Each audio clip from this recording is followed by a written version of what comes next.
Hello, welcome to another Blood Bowl game analysis video. This time we have some Dark Elves against some Kislev or Slan. Before we start, as always, a reminder, just like and subscribe if you feel so inclined. It's very useful for me. And you can also check out my Patreon page, link below, that lists all my videos and articles in one place. So it's easy for you to find. Okay, let's get started. Okay, so we've got some Dark Elves that I'm playing, a couple of games in, so just got one skill, which is dodge on this blitzer here. Unfortunately, we're playing a TV down to some Kislev, who've got quite a few skills here, some wrestle, some block. This block guy is one blitzer, and a shorthand's dodge and a dodge catcher as well. So it's going to be quite a tough game. Kislev with a few skills, or some with a few skills, are quite tricky for elf teams. The further you get up the TVs, the more it almost becomes a hard counter. There's not a lot you can do in this situation, but we can try our best, and we have a wizard through inducements, so we'll see how we go. I've been put in to receive the ball by my opponent, so I'm just setting up a fairly basic line. I'm going to try and get some blocks off and get the ball. Move over the guy over a high kick. Doesn't catch it, but that's fine. Okay, so against Kislev, we need to worry about the ball first. Well, against all teams, but particularly Kislev, because they can get just about anywhere with all their leaps and stuff. So before I roll any blocks, I'm just going to get some sort of screen coverage and then get a couple of blocks going.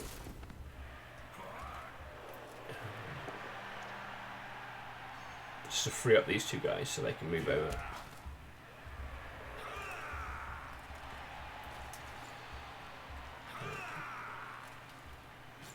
Okay, so we've just got a nice little screen here.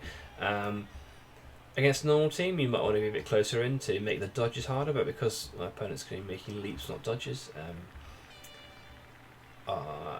lots of the spread out version is probably better because they can make one leap, then they have to make difficult dodges.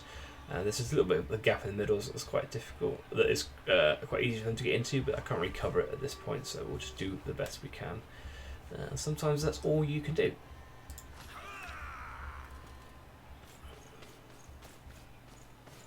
Get this guy over, and we've covered it. And then with this line, these blocks on the line of scrimmage, I was hoping to get a POW somewhere. So if I got a POW somewhere, I could get a blitz on one of these two guys here, and then that would allow me a 2 dice block on the Croxigal or bear, whatever it is. Unfortunately, I'm not going to be able to do that, but I'll take on the 1 dice block last thing on the turn. Once we've got the ball, obviously. And lucky enough to get a POW, but it was a 2-up roll, so actually easier than the dodge, because dodge would be a 3-up. And because we had to use our blitz, we can move the guy away as well.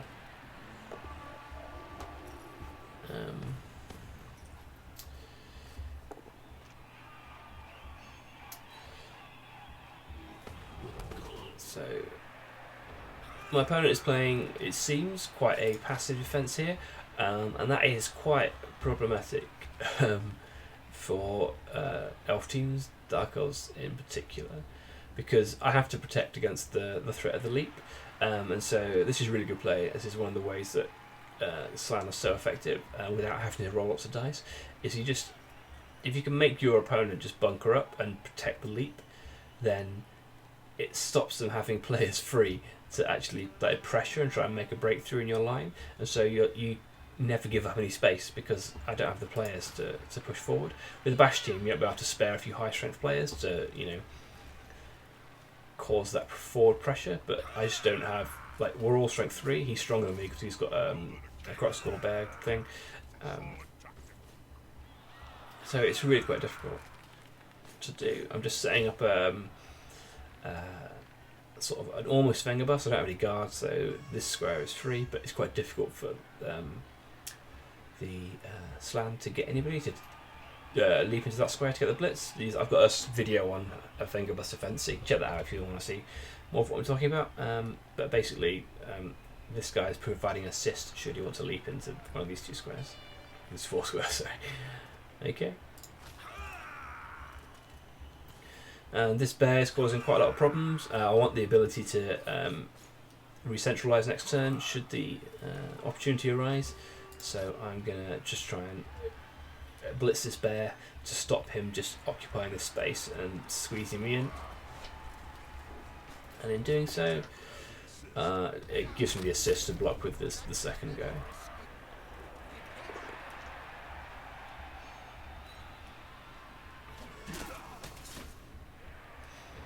So that worked out okay. Unfortunately, my opponent is playing well and just sticking to the plan of just lining up.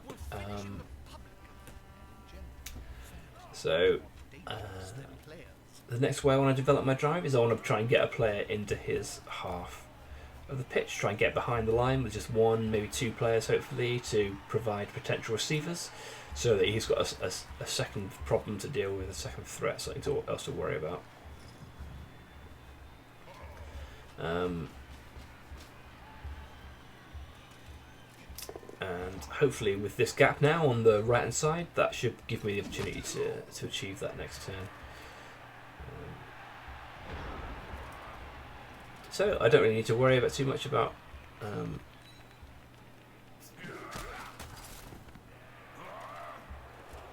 so I just took a 2 up there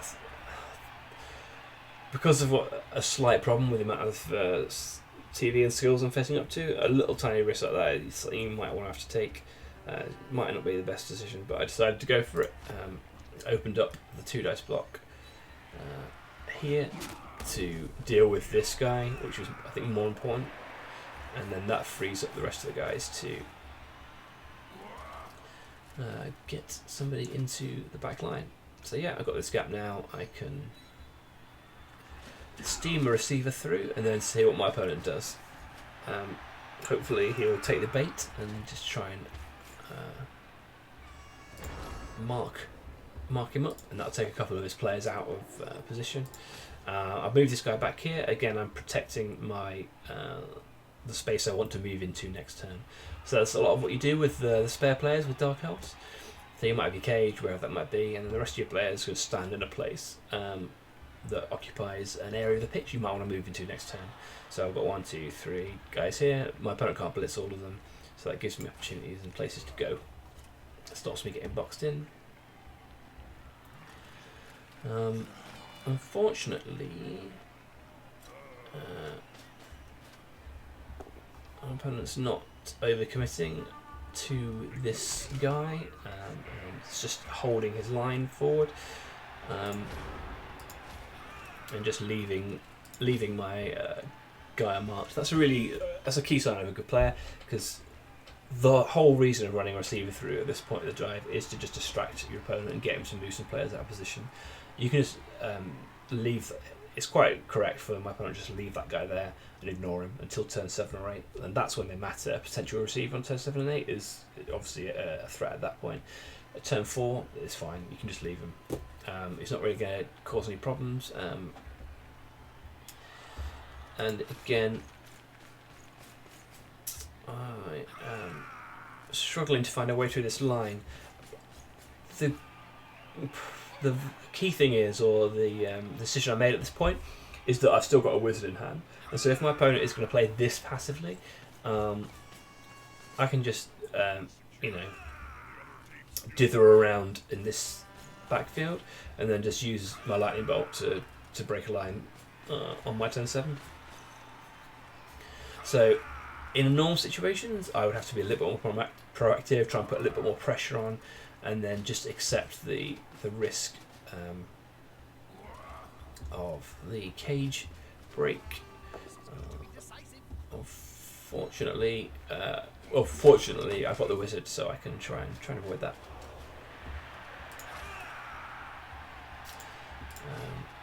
And so, with my previous cage, I was using the sideline to try and help me defend. make it harder for my opponent to leap into the cage. Now I've become more centrally, I can't do that, and so that's why I've put this extra guy in back here to fully protect the cage. So this is now a full Vengabus. There's no square my opponent can leap to where he gets 1 dice on the ball, and he doesn't have any tackle, so I've got a dodge ball carrier. So it should be quite. It's not very tempting for him to go in on the leap. There's a fair chance that it doesn't work. So there's decent protection there, I think. And importantly, I've got tried to get my second guy forward into his half. Just trying to build this drive up, develop the drive. It's really important to have at least 2 guys in if you want to threaten scoring, because if there's just one guy, he can blitz him on the turn you need to score. And even if he doesn't go down, you just surround him with everybody, and then you're looking at mega dodges or mega catches. But if you've got 2 guys, you can't kill both of them in the same turn. It's a lot harder to mark both of them, and so the chances of me scoring are a lot higher.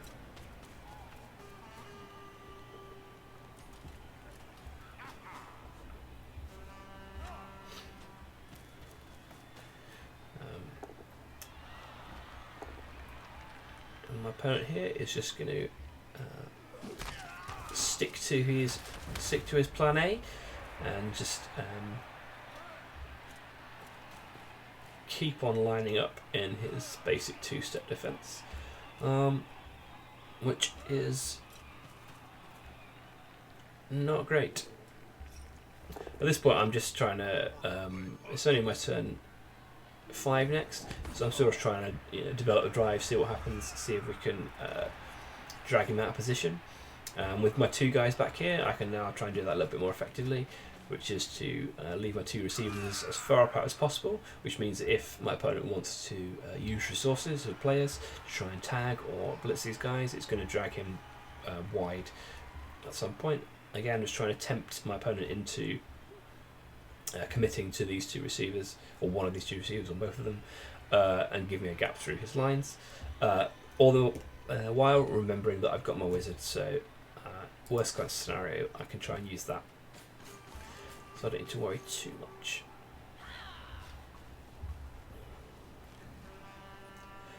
So yeah, I'm going to take this blitz on the bear here and just try and get that out of the way. I'm also quite worried that now that I've got my 2 receivers through, he could potentially just steam into my cage. Not with elite blitz, just with a normal standard push in and mark everybody. So the Crocskull is the key player if he wants to do that, because it takes up so many of my players to deal with. So I'm just trying to isolate him. I was hoping to knock him down, but we'll take the isolation. Again, just moving this guy over here because it allows me to use the sideline as part of my defense. And I counted the there's a gap here that if he wants to leap into, but I counted the distance from these 2 guys. That's a wrestle guy, that's a block guy, and neither of those 2 guys can get into that square. So I was happy to leave it free.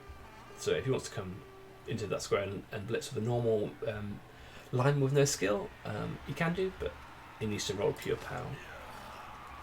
That's it.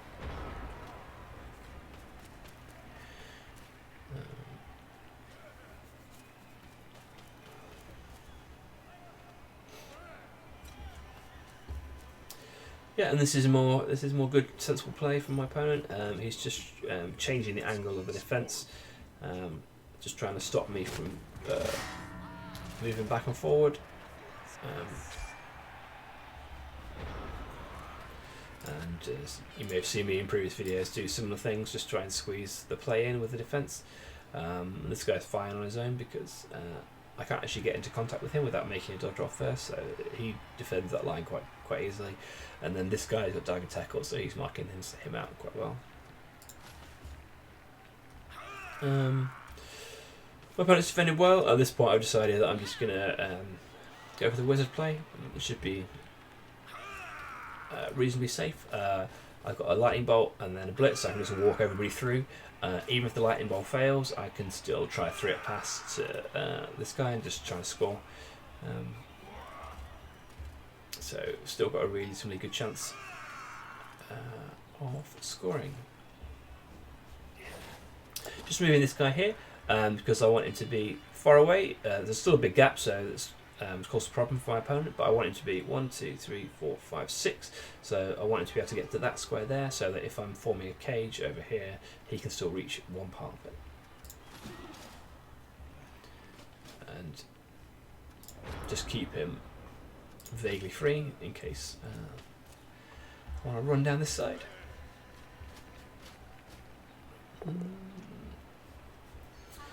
Yeah, so my opponent's just going to stick with the line of defence, which has been working so far. And in any normal situation, this would be. I think I know it's slightly too passive because even with the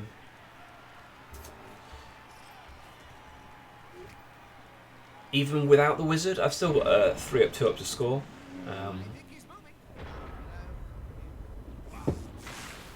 Unfortunately, so this was the time when I wanted to use the wizard. Unfortunately, I've rolled the 1. This was a catcher behind, so I could just 2 dice him off. I could either done it with the Witch Elf and surf the guy, or just done it with the Blitzer and just tried to get rid of him. Could have had a little Venga bus up through here, and then I would have been a really good chance of scoring. Unfortunately, that hasn't worked, so we'll just have to try the passing play.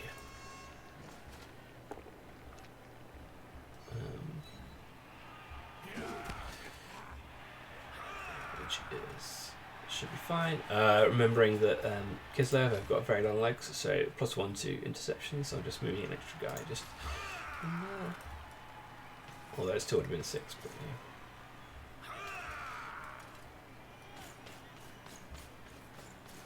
yeah. And then this is the main scoring threat, so before I make the dice roll, I will just cover him up, mark him through. And unfortunately, my opponent has rolled a 6 and intercepted the ball. So, you know, it's a 1 in 36. That's not a lot I can do about that. I think, you know, my opponent played well. If I'm going to roll a 1 in 36, then that's nothing you can do about that. My opponent's luck continues. He powers this blodger here, which Russell wasn't enough because I was still managed to score. And that gives him free reign to try and roll loads of dice to try and score on his next turn. So that's why I did the bits first, which is perfectly sensible. But still a few dice to roll if he's going to score, because I've got the guy covered.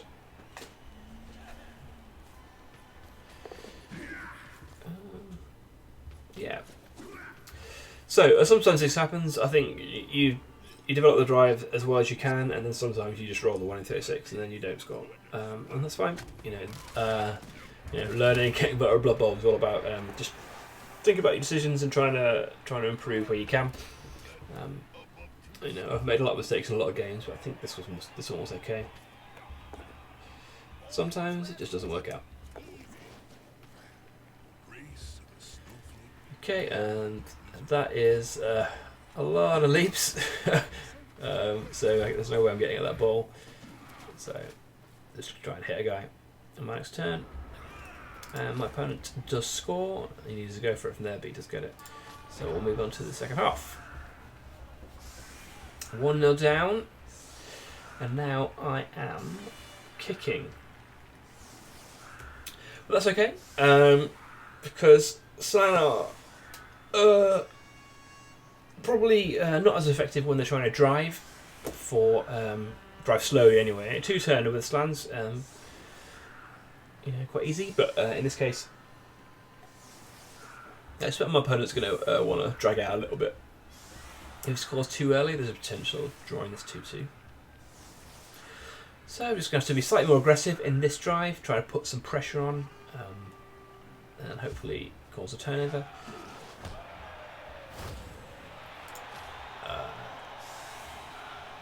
So perfect defence with the ball here. I am duty bound to just try and land these guys up here in case the ball lands there, try and cause a bit of problems. But I'm trying to leave the rest of my guys fairly central in case.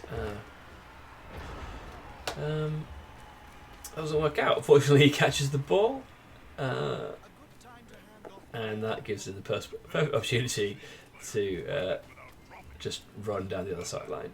If he hadn't got the ball, he would have had to move some of his players over to cover the pickup, and then he would have been a lot less free to make this run down here. But that's fine.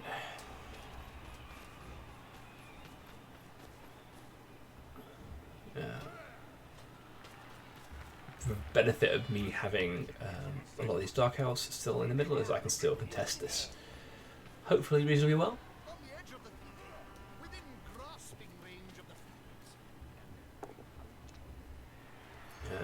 And well, luckily enough, that guy doesn't go down.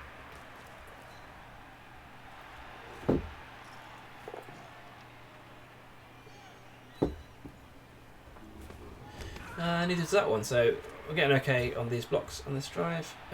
That's cool. So, that's fine. They're definitely going to go worse. If he knocks all these players over, that might have been quite a tough position. So, this turn will just be a recovery turn. Because we switched the flank so much, I'm just going to try and line up defence on this side and then get these players that are on the right back into the game. So yeah, just stop him making any forward momentum, and then next turn try and be a bit more aggressive.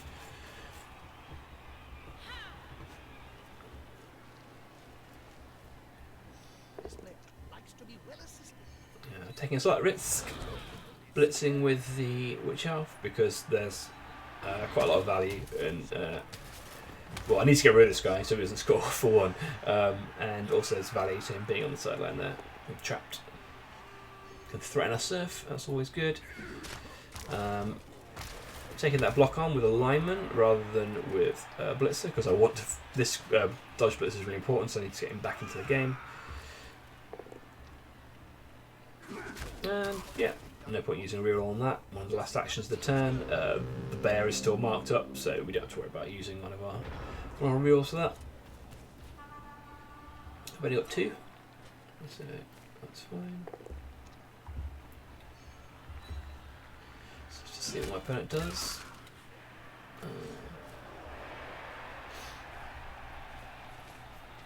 Okay, so he's just playing cautiously. He's just trying to cage up again.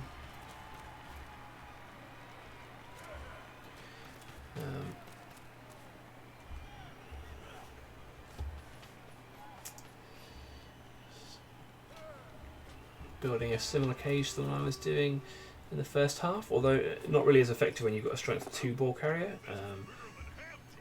If he was going to do that, he'd probably want to swap these 2 players over as well, because at the moment I can just go straight in the front and still get my 2 dice. So when you're chasing the game with Dark Elves like this, when you actually need to turn over, the 5 up into the cage with a reroll, for example, with a dodge blitzer, is something you definitely want to suggest that you're going to try. And so almost have that. Hopefully your opponent will worry about that and just try and cage quite conservatively. In this case, I'm not going to do that. I'm just going to just jam people in, mark people up, and then try and make my opponent roll lots of dice, which is the weakness of Slan. Leaps are great when you only have to make 1. When you have to make 6 or 7 3-up dodges or leaps in a turn, suddenly it gets a lot more tricky.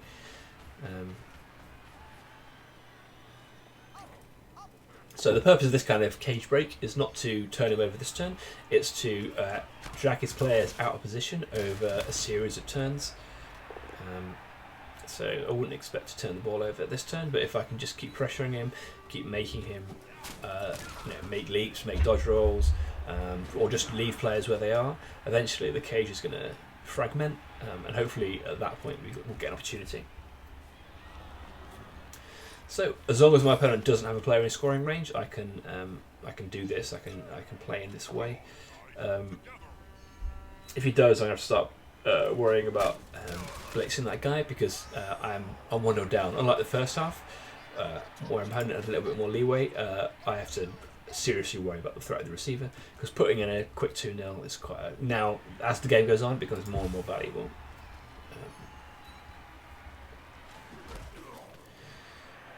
So yeah, he made that leap, but that's fine. You know, he's not going to make all of them every turn, so we just keep pressuring him to make those kind of dice rolls. He's got this bear in a nice place, just, you know, lined up, stopping me from coming back around this side, and lucky enough he did fail a leap and actually took a player off pitch, so that's great. Just keep putting that kind of pressure on, and hopefully we'll get somewhere. So this bear's in a really good position. It's like holding a ground, so I'm going to try and get rid of him and then pivot round and come round back on this side, keep the pressure on. So with the bear where he is I'm quite worried about the Kislev just steaming down this side, right hand side of the pitch. So I'm going to play a slightly more cautious turn this turn, getting players back round so that there's less value to him doing that.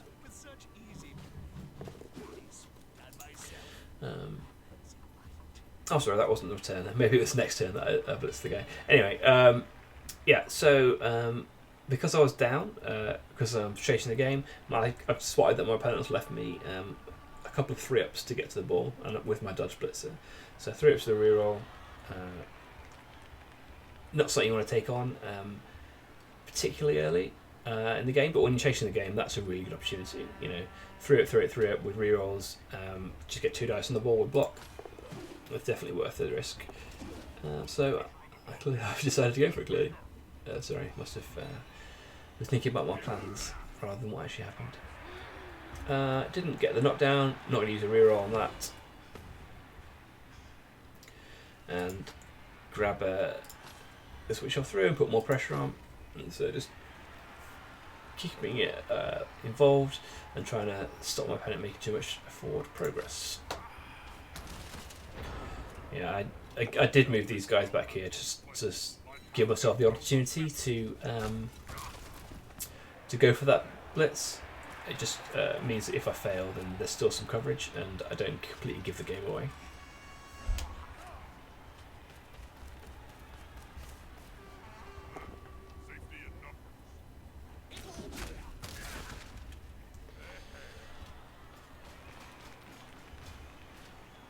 Okay, so I just have to see what my opponent does here. Not sure about that leap. Even though it's a 2-up, you've got a 2-up with a reroll on a dodge player. You probably could have got a dodge out of that somewhere.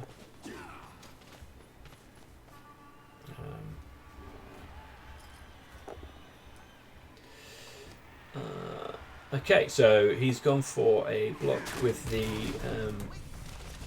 bear. The bear has been very well behaved so far. Finally, it's failed, and that's given me an opportunity. So this is what we'll be trying to aim for. Trying to make him roll dice, trying to make him make a mistake. I think it was probably the first mistake he made of any meaning. Just blocking with that guy before he completely secured the cage. So now I've got 2 dice on the ball. And what we were talking about earlier, it's just a case of trying to get this kind of advantage or this kind of position over the course of several turns. So this guy's got diving tackle here, so I'm going to have to go the long way around, make a couple of go for it. So just move a few guys back around for coverage, should it not work too well. But leave enough players free so if it works I can retrieve the ball. So 2 dice on the ball, and unfortunately that's another double 1. Another 1 in 36. So 1 in 36 to score, 1 in 36 to sack his ball carrier.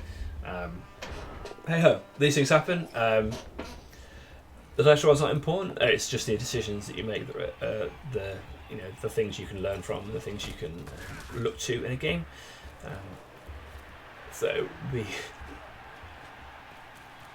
will try our best.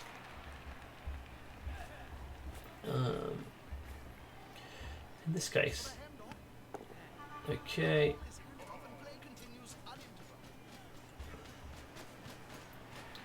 So we're now at the stage of the game where 2-0 is a real big problem. Like if he scores now, I've got 4 turns to try and score 2 touchdowns against Slan, one of which will need to be turning him over. That's virtually impossible. So he's got the ball, he's in scoring range, so in my next turn I'm going to have to deal with it. Another leap, unfortunately. Needed that one, otherwise that guy was going in the crowd. But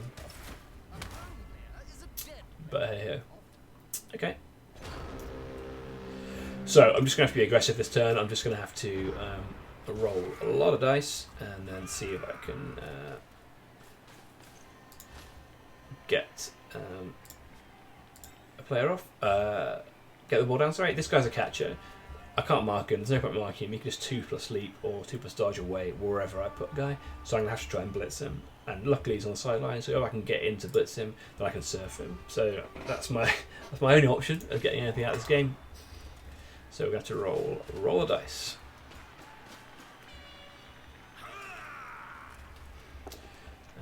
So I've decided I wanted to try and I need to mark these 2 guys first, so I can get 2 dice on the ball. I've decided that's the route I'm going to go. I'm not too sure. That's the maybe that was wrong. Maybe I should have just gone for the 1 dice. But this is the way I decided to go. So I'm blocking this Kislev guy here, so I can run the Witch Elf through to tag people up. And then I'm going to tag this guy and tag this guy.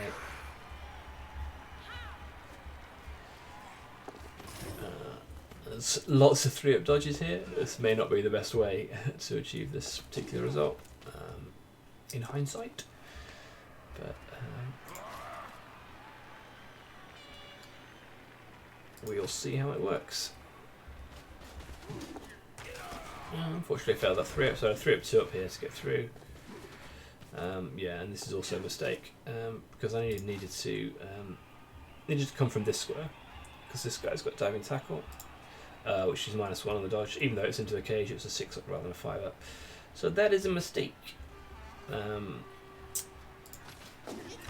I roll a 1 on the dodge anyway, so it's fine. But yeah, definitely a mistake there, which I should have been here, so I could have stood here to dodge in on a 5 rather than a 6.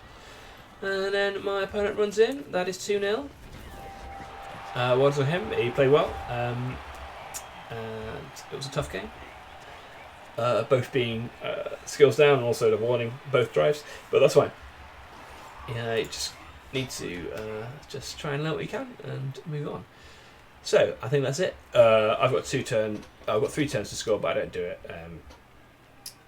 Something goes wrong. I've got no rerolls after this point, and then it doesn't really work out. So it stays 2-0, and that is the end of the game. I hope you learned. I hope you enjoyed this. Maybe even learned something. And that will be it. Thank you very much for watching.